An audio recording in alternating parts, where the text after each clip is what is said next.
99.99 जौखोन्दोआ जुदि सापर्ट दङब्ला हारिया खौसे जायैनि माथो गोनां माबा बाथ्रा दं।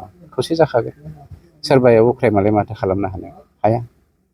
आं मैयाबो मोनसे बाइट होखाबाय जे दुलाराय बर' फरायसा आफादा बर' हारिनि सिनस्रि आफाद आरो बे सिनस्रि आफादा रायजो राजाफोरजों एखे जागायजेननायनिफ्राय लानानै जोबजासिम थामहिनबा उन्दै गथ'सानिफ्राय लानानै फरायसानिफ्राय लानानै सिनियर सिटिजेनसिम बिथांमोना जेब्लायबो सोमोन्दो थाबाय थायो। बै बर' फिसाफोरा रायजो राजाफ्रा मा लुबैया बिथांमोना एखेबारे गुदिनिफ्रायनो प्राइमारि टु सेकेन्डारि इउनिभार्सिटि लेभेलसिम बिथांमोना गासैखौबो टाच दंजोबोखाय मिन्थिजोबो।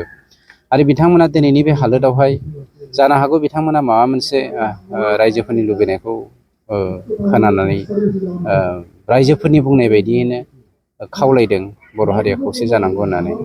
आरो बे बर' हारिया खौसे जानांगौ होनना बुंनायखौ जोंनि इउ पि पि एल दोलोआ मानगिरि शिब सारआ आगोलबो स्टेटमेन्ट होखांबाय। बिथाङा बरायो होनदों। थामहिनबा जोंनि पार्टिया बे इउनिटिखौ बरायो आरो जों इउनिटिखौ लुबैयो। जिखुनु पर्यायसिम बा जोङो मा रोखोमनि सेक्रिफाइस खालामनांगौ जों खालामनो राजि। हारिया जुदि खैफोदाव गोग्लैदोंबा हारिखौ उद्धार खालामनायनि थाखाय जों खौसे जानायनि थाखाय बा हारिखौ बोखांनायनि थाखाय जोङो जिखुनु धरननि सेक्रिफाइस जों होनो राजि आरो खौसेथिखौ नागिरो। आं जुदि नोंथांमोनखौ बुङो, आं नोंथांमोनाव जुदि कुइसन खालामो 0.01 जौसेनि गेजेराव गैयाब्लाबो 99.99 जौखोन्दोआ दङब्ला नङा होमबा 100 जौखोन्दोनिफ्राय 0.01 गोसो गैयाब्लाबो 99.99 जौखोन्दोआ जुदि सापर्ट दङब्ला हारिया खौसे जायैनि माथो गोनां माबा बाथ्रा दं।